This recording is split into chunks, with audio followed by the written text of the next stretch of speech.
Hello, everyone, and welcome back to another episode of the Barely Bookish podcast. Today, we're going to be talking about more Rebecca and finally getting to the part I literally talked about like 2 episodes ago now. I just did not realize how big these episodes were going to be. So, yeah, we have lots of good stuff going on in this episode. I also, just before we even get into it, want to make a quick announcement. So, I have switched the Patreon over to being donation based instead of tier based. So previously there was like a $5 tier and a $10 tier. Now it's just donation based. So for as low as $3 a month, you can get access to early episodes as well as those exclusive Patreon only monthly episodes. So if that's something you're interested in, please consider doing it. And checking out the Patreon. It's helps me a lot, and it's a lot of great content over there. I believe we're up to 8 episodes on there now, and then the January episode is going to be coming out early. It's going to be coming out the week of Christmas, because we're going to be talking about Pride, Prejudice, and Mistletoe with Bethany from Prince Guy Fan Pod. So if that's something you want to listen to, please consider checking out the Patreon, and then you can join as low as $3 a month or higher if you would like. It's totally up to you. You get the same no matter which tier you're on. So that's kind of cool. And then you get access to the Patreon Discord, which I'm hoping to do a lot of stuff with soon. Please keep an eyeball out for that, because I want to expand the Patreon more and give you all more offerings. So I've got some plans in the works, but I'm just going to be slowly trying to roll them out and implementing some goals to hopefully make that kind of stuff happen here soon. But yeah, there also for the week of Christmas, we will have a break to discuss A Christmas Carol, and then we will be resuming. So next week, the episode will be about A Christmas Carol by Charles Dickens, and then the week after we will be resuming with even more Rebecca. So yeah, I think we have about 2 more weeks of Rebecca left, and then we will be going on to Kindred by Octavia Butler with the guest is my friend Candace. So that'll be fun. But yeah, I hope you all, whatever holiday you celebrate, whatever winter holiday you celebrate, I hope you have a lot of fun things going for it, and that you are embracing this season of gift giving, and maybe you get someone a cool book. Yeah, I'm getting some cool gifts. I'm not going to say them because I think my family listens to this podcast. So I'm very excited for the gifts I'm giving people this year, because I think I picked out some cool ones. And I'm probably going to post pictures of them maybe at some point. But yeah, okay. I hope you all enjoy the episode.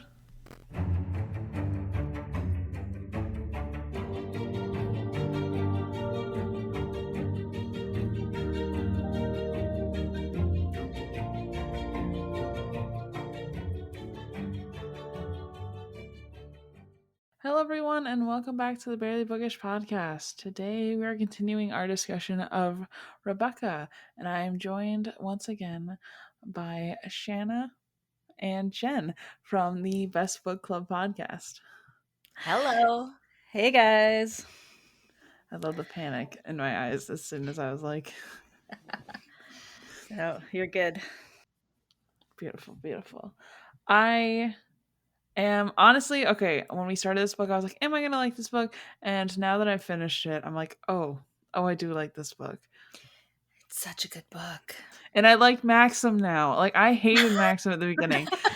Okay, but like now that I have like a valid reason for him to commit murder, I'm like, oh, I love this man. He's great. Yeah. No, I agree. I think he's good to go. I knew the whole time. Right. See, but you almost made me turn my back on him. Almost. Yeah, I was close. Yeah, but no. I almost talked you into it. Almost. Yeah, so we're starting on chapter 19. Maxim is running up and telling them the ship came ashore. Our main character is okay. I kind of just like, I got so used to the ending, I kind of got thrown, forgetting how far back we were. Yeah. I was just thinking, I was like, oh my god, the ship just got there? Okay. Yeah, yeah, there's right? so much to go through. Usually, like, because I'm so close on my notes to where I'm actually recording that I know exactly what my notes say. So they're just like a casual guiding point. And now I'm like, oh yeah, that happened. Weird. Yeah. So our main character makes her way through the house again, and she's trying to like wake up from this weird trance Mrs. Danvers put her in, you know, when she was like, hey, kill yourself. And she was like, maybe I will. Yeah. How does that happen? She is easy She's to very, she's very impressionable. Like, are you our looking poor at me main right character. now? Oh no. I mean, if the shoe fits. Rip. Yeah. So as soon as our main character walks outside, she almost passes out. And this is a reminder that she hasn't eaten in like 2 days. Yeah. Yeah, she doesn't eat a lot. She's getting a little frail. Little Mrs. Danvers-ish. Yeah, a little sickly A around the little edges. Rebecca-ish, maybe. Ooh. It's, I hear she's pretty thin and sickly. Mm. Spoiler.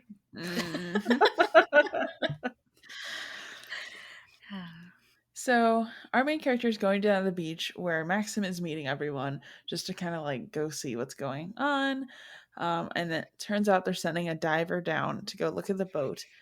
And everything from this morning has kind of been like forgotten at this point.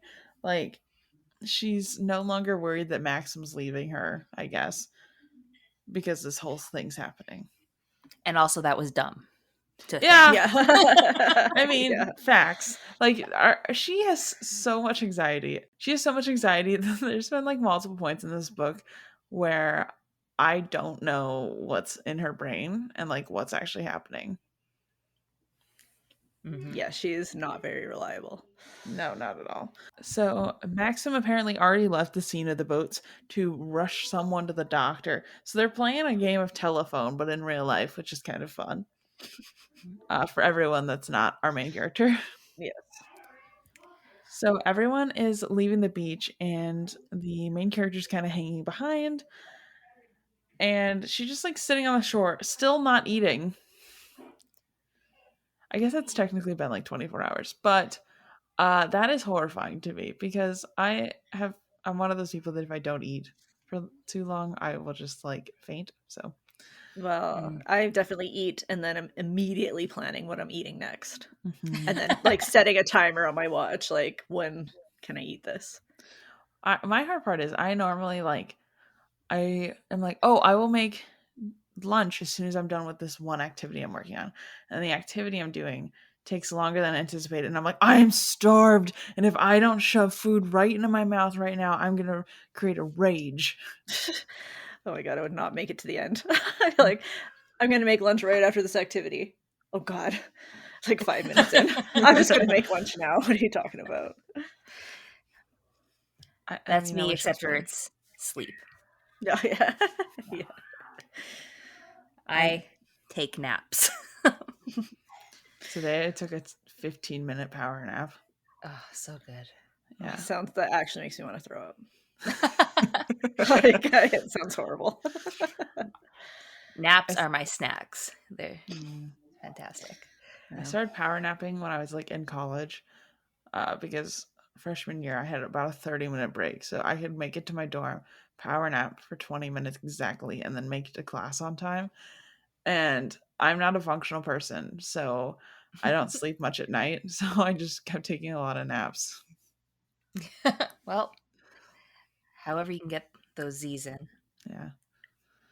Because like sometimes I have to take a small nap to get my caffeine to work. I don't know what that's about. Like I have days where I'll drink an entire bang and then I'll nap for 20 minutes and then it functions and then it works. And I'm like, okay. Well, you know your body. Yeah. Sometimes it's easier to justify the coffee if I have a nap. So There we go. But anyways, apparently our main character is eating whiskey for lunch, as that's all she has consumed. Was it whiskey? No, it was brandy. I think it was brandy. I don't remember. I don't know what the difference is. But It doesn't matter. Same. That's good. So she goes over to the little cove, and Ben is over there. And then Ben is continuing to talk about Rebecca, and the main character is not picking up on it at all. She's like, I don't know what he's talking about. And he's like, is she still with the fishes? Are they going to find her? And I'm like, who else could he be talking about? Yeah, Right? It's funny because even though I've read the book before, I got to this part and I'm still like, oh no, don't go down there, guys. Don't find the boat. They're going to find the boat. I know how it goes, but I was still just like, oh, maybe this time. But no. No. You want it to be choose your own adventure, but the adventure was already chosen. Yeah, I've already read this version. But yeah, as soon as they were like, we found a little boat, I was like, no, put it back. So our main character returns to the house, and Maxim, and her and Maxim are just continuously missing each other all throughout the day. And then she still decides not to eat because Maxim isn't there. And so then she tells, I think it was Robert, that she only wants coffee. And she's like, a couple little scones. And Robert's like, and then they just brought her a bunch of food, and then she ate everything. So Yeah. love that for Robert. yeah. I think it was Robert. That was one of them. So then the captain of the grounded ship called and asked for Maxim. But since Maxim isn't there, he's like, oh, I'll just come see you. And she's like, okay, sure. I wish you wouldn't. Yeah. Could you not? Sorry, I was so busy managing a household and the like.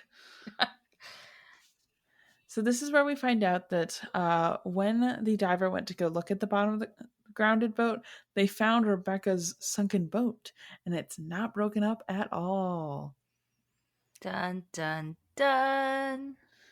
Yep. And I was like, well, there you go. Good night, Maxim. Mm-hmm. Immediately, as soon as I read this part, I was like, Maxim is definitely going to jail. Like, no ifs, ands, or buts. She's going to have to live in this house alone, or Beatrice is going to have to come live there with her. Which, Maxim, he's all right. But that would have been an okay deal for her. He did murder someone. Did she deserve it, though? I mean, I suppose. Listen, it's fiction. We can say all the toxic things we want. In fiction, I guess it's okay. Yeah. In real life, I might have been like, just give me Manderley. Yeah. Bye. Have a good time in jail. Literally, though. So basically what they found out is that there is a body in the cabin of the boat, and Rebecca was supposed to be sailing alone. So they're like, oh, could this have been like someone else she was sailing with? Or like they're trying to figure out how, Maxim had already identified a body, and then this body is also there.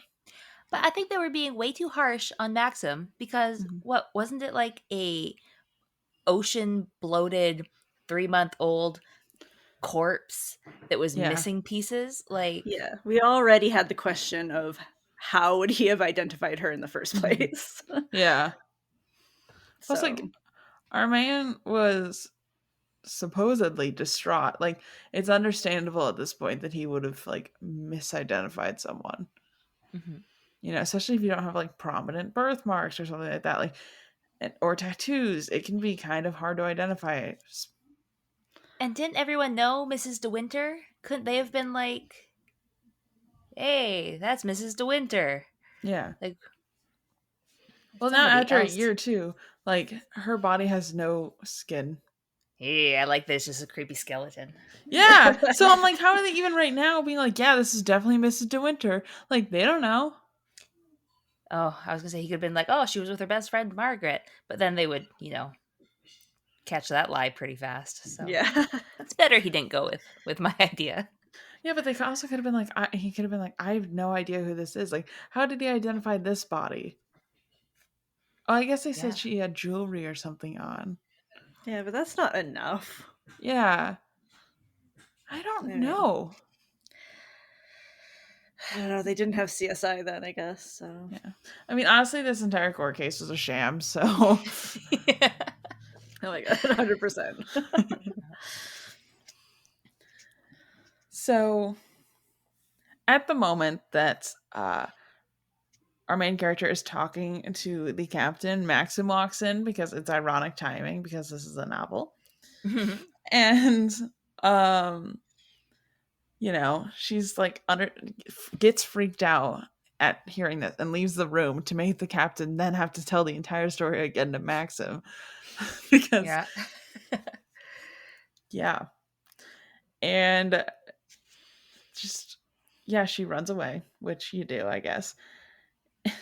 She does for And sure. yeah, truly. And so then after the captain leaves, she comes back out and Max was like, "We aren't meant for happiness." And Rebecca has won. And she's like, "Dog, what?" Yeah. So then we get the whole story finally of Maxim killing Rebecca. And all I want to say once again is I knew it. I'm happy, beautiful, love it. And then Maxim drops the nice little tidbit that Rebecca smiled at him when she died. And I was like, oh, What you a bitch. Yeah, I was like, you absolute monster. Okay. Yeah. Like, honestly, in the entire story, you could tell that she was egging him on, but I couldn't figure out why until the end. You know what I mean? But my kind of hypothesis was like maybe she's egging him on because she like wants him to do something that so that if she divorces him she gets mad early. I didn't think she thought he was going to kill her. No, because You know it's what I not mean? like he's. I mean, he has his moods, but Mm-hmm. he doesn't really seem like the type to just shoot someone. Yeah. Like Oh, Sam she could really knew. egg. Sam could egg me on, but probably not going to shoot him. This is why you don't keep guns in the house. yes. yeah, maybe if I Yeah. had a gun sometimes, who knows? But I don't have one, so that's good. She knew exactly the buttons to push, though, Mm-hmm. where she was threatening with, like, you're going to have to raise this bastard, and he's going to take everything your family built, and you're just going to have to watch me, blah, blah, blah, blah, blah. Yeah. Just, yeah.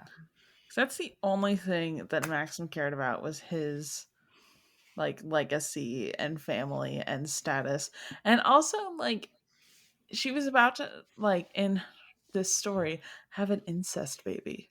Yeah, which is Mm. gross, but Not only did we find out they were cousins, we later find out they are first cousins. yeah.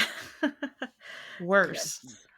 And I guess that was fine, because he was so open about, not only was I Yeah. her cousin, but I was also her future husband. Like, Yeah. what? And no one was like, what? They were like, oh. The colonel was Okay. like, oh, my eyes, like, and everybody else already knew, I think. Yeah, nobody was grossed out enough. So That's fair. That's fair. If I was a colonel, I would have been like, a sane asylum for this man. yeah.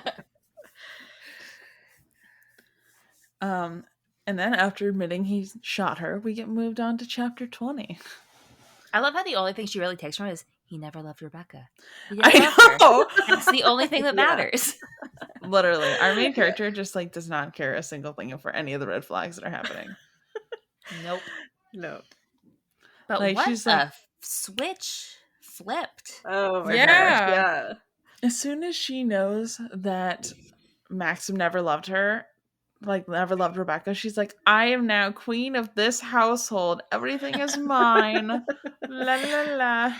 I'll take a hot lunch, Danny. Danny, throw out all that food. We waste enough already. So just add to it, whatever. Yes. Oh, to be able to get cold lunches from Manderley would have been delightful. Oh, Oh yeah. yeah. Just have somebody else make me food. Mhm. So good. I mean, honestly, I'm a little spoiled. I normally don't make my own food. Usually my boyfriend makes it, so Oh, nice. I hate cooking. But like rich people food sounds delightful. Yeah, just their scraps. It's fine. Yeah. It's fine. Cold steak sounds delightful. Yeah. So, then Maxim decides to like test the main character and like starts just fully making out with her. And she like is frozen because, he's never shown any sort of love previous to this moment. And then he Murder immediately gets him stops. hot. What? Murder gets him hot. Can Yes, I say? so. And then like immediately he stops. He's like, "See, I knew it. You don't love me." And I'm like, "So that was a test." Okay. You know what they say in relationships: test each other cruelly all the time. That's the secret, everyone. You heard it here first. Yeah. Yeah, I was just like, Maxim, like, give her like 3 minutes to process what just happened. Because, like, he didn't even give her 30 seconds. He's like, you better be satisfied by that answer. Anyways, let me see if you actually love me. If Andrew came to me and he confessed to murder, I would be like, okay, 5 minutes, just, it's okay. But let me think. Yeah. And he starts smooching me. Oh my lord. Yeah, I would not be down in that moment. I think most people need some processing time when that kind of level of a bomb is dropped on you. You can't just be like, "Oh yeah, that's fine." Also, don't we all? Her body just got brought up from the sea, and I'm probably going to jail. She had a lot going on, Maxim. Yeah, 5 minutes, my guy. So, one of my notes just says, it takes him owning up to murder for them to bond like a married couple. Yeah. So, at this point, the main character is trying to figure out, why did he kill Rebecca? And he basically is like, she thought maybe he killed her because, like, I don't know, like the whole him cheating on her or whatever. He's like, no, I killed her because I absolutely hated her. Like, I never loved her at all. So, and she's like, bless, sounds good. And then so they kind of go to, Maxim starts like describing everything that Rebecca did. Like, we've already gotten a view of Rebecca from Mrs. Danvers and know she's a terrible person. But then he brings it one step further to say, basically, she went to London to have sex parties. Yeah. You'd think it would have gotten around. I know. I'm surprised it didn't. Yeah, because those people are gossipers. Come on. Yeah. Right? And with her cousin. Plus, then she started sex parties. She started bringing them back to her cottage. Yeah. And then he was like, well, now I have a problem with this. I know. Yeah. And she tried to rope Frank into it. Yeah. Right. Ugh. Yeah. And then, apparently, Beatrice also didn't like Rebecca because Rebecca tried to get Giles into it. Yeah. Rebecca. I know. It's just too far. Like, for what reason? Because as Mrs. Danvers says at some point in this novel, she's like, listen, Rebecca did not care about a single man. She hated all men. She just thought it was funny. Like, why? Yeah. That's a lot of effort. Yeah. For a joke. For a constant joke. Right? Yeah. Like, this is way too much effort. I don't understand what the point is and why she just like pulls all these men for no reason except for the fact that she can. Yeah, and I mean, there are people who aren't your brother-in-law.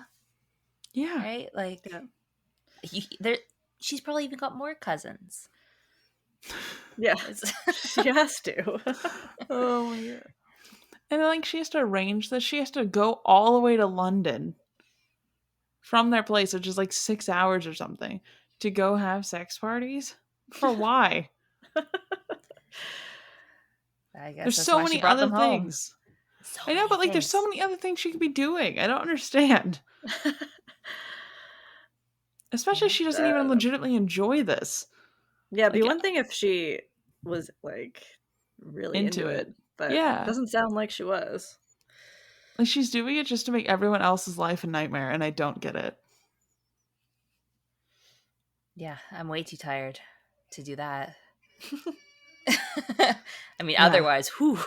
You're like, that is me in my 20s. My sex party days are behind me. Listen, kids, when I was your age. Yeah, I don't know. I really just don't get it. I don't get Rebecca as a character at all, to be honest. And it's hard because, like, we never get to actually see her as a person. But, like, everything I know about her, it doesn't have a single redeemable quality.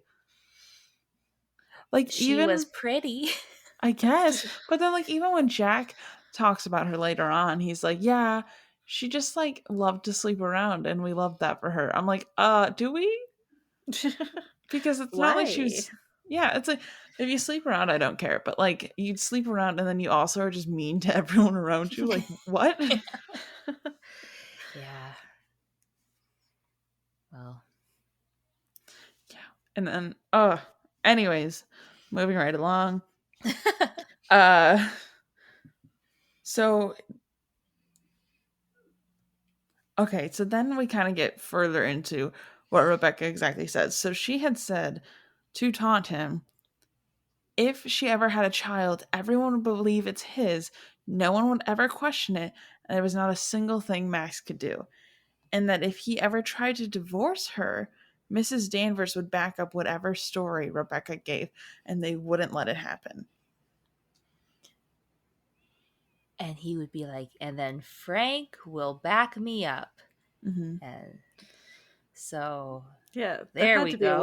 There had to be a way out of that. I know. Like, I know. Other than murder, but okay. Yeah. Yeah. I don't know, man. That was just... It's definitely something. And, yeah. I guess his whole thing, though, was reputation. Mm-hmm. So he couldn't exactly be like, well, I'll just tell everyone you're banging your cousin, because that would look bad on him. Which I hate when people do things for reputation. Yeah, me too. So annoying. It's like a real life thing I don't like, and also a plot mechanic that I'm not a fan of. Yeah. Mm-hmm. And then all I could think about was, while they were telling the story, is they're sitting in the library, and I'm like, wow, I really hope none of the servants hear this. You know what I mean? Right?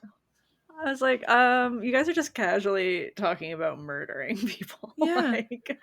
And they didn't take this outside. So, you know, what? Why? Why? Yeah, I feel like there should have been a line that was like, and we moved really close to each other, and then we were whispering in each other's ears with our hands covering our mouths. Yeah. So like, that makes sense. There you go. Yeah, I know. I was like, okay, I guess we'll just like say this loudly for everyone to hear, because, you know, what's the problem? Yeah, this just happened in another book I just read, where like the mom leaves the room, and then the teenagers are like, remember that person we killed a year ago? They're coming for us. And I'm like, hello, your mom's just getting you cookies from the kitchen. Like, what the fuck are you doing? You're insane. Literally, though. I honestly feel like ironic timing is such a major plot device that I don't trust anytime anybody's whispering, because I'm like, they're gonna walk in on the line. Yeah. So then we are on to chapter 21. The phone immediately starts ringing, and Maxim goes to answer it. All our main character's thinking about is how she is just happy he's never loved Rebecca. And I'm like, all right, girl. She is glowing. Yeah. She's having the time of her life, truly. So they say that the call was basically saying that they're going to lift the little boat out of the water in the morning, and then there's going to be this can't be the right word. I said there's going to be an inspector there, but that's not the right word. Could be. I mean, this is 1867, isn't it? So I don't know if inspector was the word I was supposed to write, though. Some sort of law enforcement is showing up to this little boat. And the reporters already started calling the house, which I don't know how everyone has Manderley's personal phone number, but, you know. well, apparently the phone numbers are like M104. So, Yeah. eh. So this is the patch through network, right? Like, Yeah. terrible. I don't. No. No. Thanks though. So the next day, the main character wakes up alone, and turns out she's like, okay, it's time to be a real adult now. And she goes into the morning room, and it wasn't cleaned by the maids for some random reason. And our main character's like, these no good maids and just not cleaning up this room for me. And then finally starts like bossing people around, which is wild. I bet you that room hasn't been cleaned in a month, and she just didn't know. Probably. Because the flowers were like dead, so that doesn't happen overnight. No. So then, Mrs. Danvers delivers the menu as per usual. And our main character's like, cold food leftovers? No. And finally, like, gives a change, which Mrs. Danvers absolutely hates. Yeah, And she's so that. confused. Yeah. It was so funny. I know. I loved it too, because I just finally like our main character stepping up a little bit. Mm-hmm. I think it's beautiful. Yeah, and Mrs. Danvers, I feel like she should have been doing this every single day until Danvers quit. Like, forever. Yeah. I hate that woman. Why is she still there? Yeah, they missed a lot of opportunities to get rid of her. Yeah. Like, the first day that I'm doing the take charge attitude, she would have been fired. And if he hated Rebecca so much, why would he keep her adoring maid around? I don't know. I feel like there was a line where he said something like, he felt like he couldn't get rid of her or something. Yeah, because she would suspect or like come after him or something. Mm-hmm. But I was like, would she though? Like, does she have power? Not really. Jack's maid. I don't care. Get out. Yeah. Leave. So Danvers immediately like starts pressing our main character about the boat, and the main character will not give anything away because, like, good for you, girl. Like, don't rat out your husband. Mm-hmm. Mm-hmm. So Maxim is coming back with everybody, and Maxim basically tells her that they found out that the body is definitely Rebecca, which I still don't understand at all. Not even a little bit. Yeah, they cannot verify that. No. She had such a delicate bone structure. They recognized it. I guess. Yeah, they're like, gosh, this woman seems about 5'8", and Rebecca was 5'8", so I'd like to think the skull. Yeah. I'd like to think that my skeleton is recognizable, but I don't think so. I mean, they'd be like, oh, she's got so many crooked toes. I could be no one else. Right? I literally got an x-ray done, and genetically I just have sideways feet. And the doctor asked me if I broke in every single one of my toes. And I was like, oh my God. I think I would know. Like, I'm going to be honest. I don't think I'd be walking if I broke all of my toes. I used to think it was a fun game to ask people, which fingers do you think I've broken? I've never broken a finger. But they're just so... I broke them all. Both of my middle fingers are completely sideways, like the top. Yeah. We got the same vibe. And plus, spooky hands. Yeah, it doesn't help because I have a giant scar on that middle finger too. I don't know if you can really see it. It cracks the knuckle down right here. Oh, okay. Yeah. Yeah, because I dropped a glass bowl and then I tried to catch it out of the air after it shattered. So, and then I probably should have gotten a stitch or two, but I just went to work instead. So, obviously, I'm doing well. Yeah. Extra band-aids. You're good. I was like, it's fine. Whatever. So maybe that's how they'll know, is our sideways fingers and toes. Maybe. But honestly, it doesn't seem like Maxim ever saw Rebecca naked, so I really am not sure how this would even happen. Maybe they just identify every body they find as Rebecca. Well, someone's gonna die 4 years later, and they're like, "Oh, it must be Rebecca." We found her again. If anybody drowned on that little ship that was sinking in the, I don't care if it's all men, it's all Rebecca all the time. So, my favorite thing is everyone sits down to lunch, and they're just trying to pretend that they didn't just identify his late wife's body, and they're just like, "Oh, isn't the weather so strange today?" And then the colonel basically is like, "Yeah, I wish we could keep this out of the newspapers and not have to tell anyone, but unfortunately, we do have to follow the law." Dang. Yeah. It's wild to me, like, how basically Max is just, like, really nice to everyone, and they're like, murderer, not him. Even if so, who care? Yeah, he was really understanding. He just went along with everything. He was rolling those dice. It could have gone so bad for him. Yeah. Yep. And then at some point in this lunch, the main character catches Frank's eye and she realizes he knows. But here's my question. Do we think Frank actually knew? Or do we think that the main character just thought Frank knew because she has anxiety? I think Frank knew. I can't tell. I don't know. Frank is so good at everything. Mm-hmm. And I don't know. I think maybe he's secretly in love with Maxim. This is my headcanon. I dig it. Yeah. So he would cover up murder for Maxim. Absolutely. Oh, totally. He would. Yeah. I dig it. I think, I honestly can't tell. Like, I feel like later on, Frank picked up enough clues to know, but I couldn't tell if at this lunch he knew. Yeah. I think he suspected at least, but Maxim didn't know that he knew that he knew. Yeah. You know? I feel like anybody that knew Rebecca personally was like, yeah, it does not really make sense that she would drown in her own boat. No, that seems to be the general consensus, was that none of the story made any sense. Yeah. But Rebecca was a horrible bitch, so also no one cared. Literally. Yeah. Except for, what's his name? Apparently it's How to Get Away with Murder, subtitle, Be White and Rich.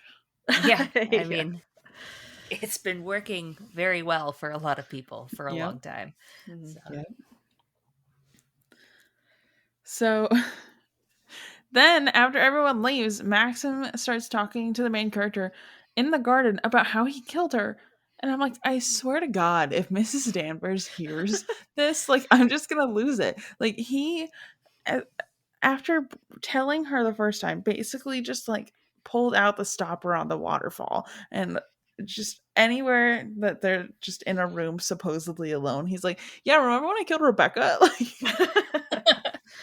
which they're never alone. There's always someone bringing something in or taking something away, or Mrs. Danvers looking out the window. Or I swear to God, I can almost guarantee that Robert and Firth both know. Yeah, I really picture them just always standing in the corner of every room. Yeah. I imagine this house, like, you know, in big scary houses when the paintings have the eyes cut out. Yeah. They're just like in the hallway, like, ooh. Yeah. I was imagining that, like, there's a lot of servants' doors where they, like, kind of look like you can't really see that there's someone standing there, but there's always someone standing there waiting until you look, like, the right way. So I really just think that, like, Robert and Firth both heard this entire conversation all the time. Yeah. Well, and Robert had that trip into town with Jack, yeah. So he's not the most subtle guy in the world. Yeah. Ugh. And I honestly can't imagine that some of the servants weren't able to pick up on Rebecca being terrible. Yeah. You think. Like, who had to clean her sex dungeon? You know? Like, someone had to clean that cabin. I don't know. She was probably in charge. So. Or she made Mrs. Danvers do it, maybe. I don't know. Yeah, Mrs. probably. Danvers was like, yes. Yes, queen. Excellent. So, Maxim says that the main character looks much older and has lost that look in her eye that he loves. And I'm like, dude, stop with the pedo stuff, okay? Like, it's creepy. Yeah. You know, the look in her eye was innocence, and you ripped that out when you said that you murdered someone. So, Yes. Yeah. It does kind of reframe all of the creepy stuff that he was saying, where it's like, oh, you're so young. When you're like, oh, he meant innocent. Not yeah, you look like a child. Like a child. Yeah. Yeah. Still hate it, though. Either way. Mm-hmm. Yeah. Gross. It's not great. Maxim, not great. So then we are on to chapter 22. Firth brought in the paper while Maxim was upstairs, and he said that everyone is super surprised that Rebecca somehow got trapped when she is such an experienced boater. And I'm like, well, yeah. It don't make much sense. She Weird went how- down for her coat in the storm. No. Yeah. No.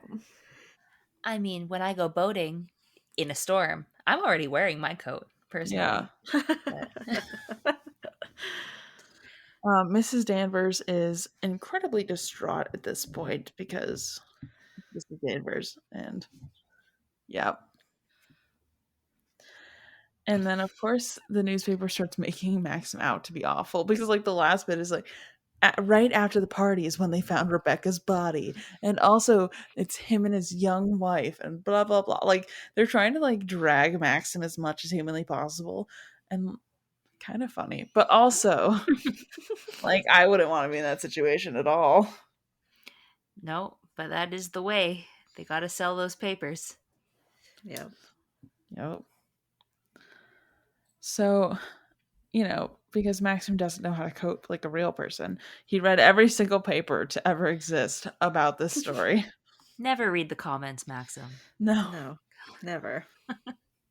So, our main man, Frank, being an absolute legend, takes all the calls, and he's like, I'll just reroute it so they all come straight to me, which, you know, in the 21st century, I was like, how does he do that? Like, that takes a minute, and then I realized, oh, they're probably plug and playing, getting it all to them, so he just had to call the operator and be like, hey, can you just have all the calls go to my house instead?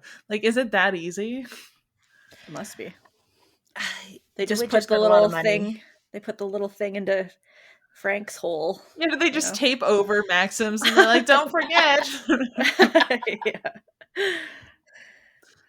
And then they tell Maxim comes home and says, hey, the Inquisition's on Tuesday at 2 p.m. Which I just love that they're like, yeah, Maxim, go home and be with your wife. You'll totally stay there. Don't worry about it. This is a formality anyways. Yeah. This is not a real investigation. No, No one definitely not. cares. Yeah, they're like, okay, how quickly can we get? I have dinner plans. Can we be done by 6? So they drive all the way there, and the main character decides she wants to wait in the car, and I'm like, why? Literally, why? Why'd you go? Yeah. But after like a couple hours of being outside and wandering around, and like policemen looking at her funny because, you know, she's waiting outside of a police station, she finally decides to go inside, and she gets to hear the boat maker's testimony, in which he basically was like, yeah, somebody definitely like killed Rebecca, and everyone's like, nah. Which is just my favorite thing. Like, the only person that actually has real knowledge, they're just like, Yeah. whatever. Yeah, this doesn't count. Yeah, they're like, I close my eyes so I do not see. Also, Jack and Mrs. Danvers are sitting in the back, which is just like, how would they even get in there? Like, who all did they allow in this place? Right? Because when our main character was going to go in, they're like, oh, no, you can't go in there. And Yeah. they're like, oh, wait, you're Mrs. De Winter. Okay, yeah, you Yeah. can go in. You So know, like- how come she can't go in almost? I But know. then there's just all these randos. Come on. And plus, there's like a reporter there at the end. So, like, how did everyone get in? Yeah, I don't know. I also feel like once it starts, shouldn't they lock the door and be like, okay, Yeah. not, oh, do you want to just slip in at the end? Sneak in, it's fine. Yeah, and then the boat maker's like, hey, fully, someone drilled holes in the bottom of this. So there's that. And everyone's like, oh, weird. Yeah, weird. How'd that happen? Oh, Must well. have hit a rock. And the boat maker's like, there's literally no way it could have hit a rock. Like, this is fully drilled. And they're like, meh. Yeah, like somebody went out of their way to open up these valves that you don't open. Yeah. Like, I guess it Rebecca is did it suspicious. herself. Yeah. Literally. And then Maxim starts getting his angry voice. Reporters are starting to swell. And then our main character just faints. And then they're like, Maxim, did you love Rebecca? And instead of responding, Maxim's just like, can someone get my wife out of here? Like, she's literally passed out on the ground. And I just like the visual of like her falling to the ground and the jury being like,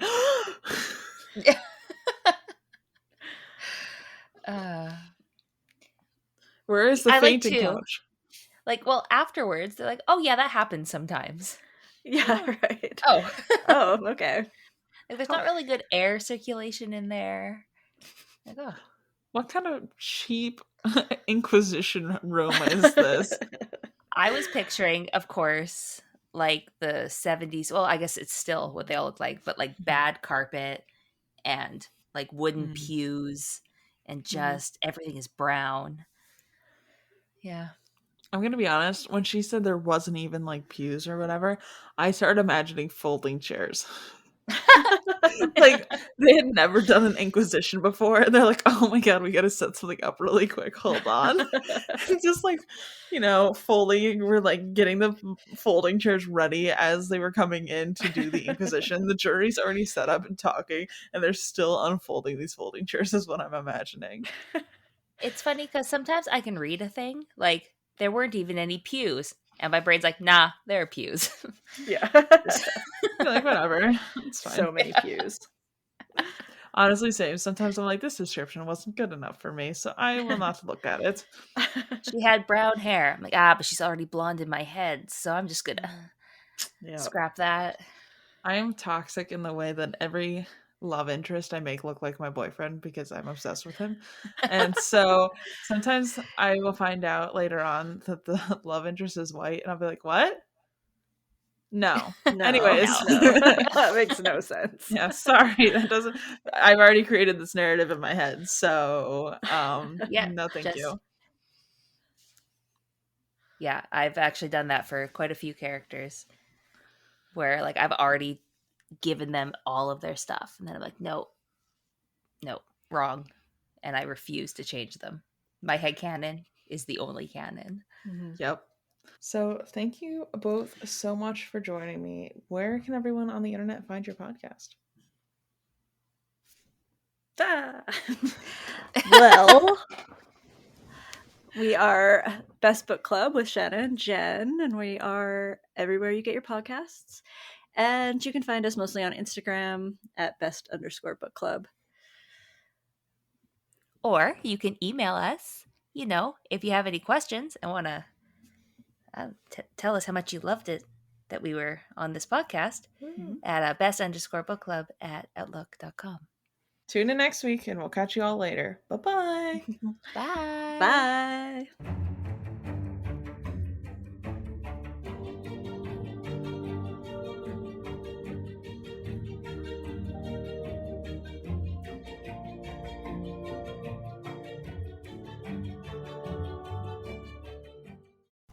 Thank you all so much for listening to this episode of the Barely Bookish podcast.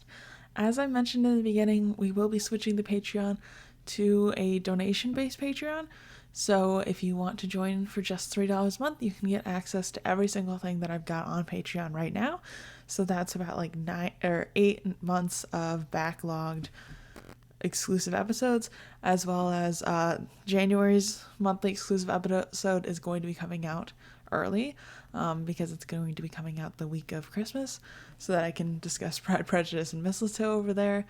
And that'll be with Bethany from Prince Kai Fan Pod. And then there's going to be a lot more cool stuff on there. So please keep an eyeball out for it.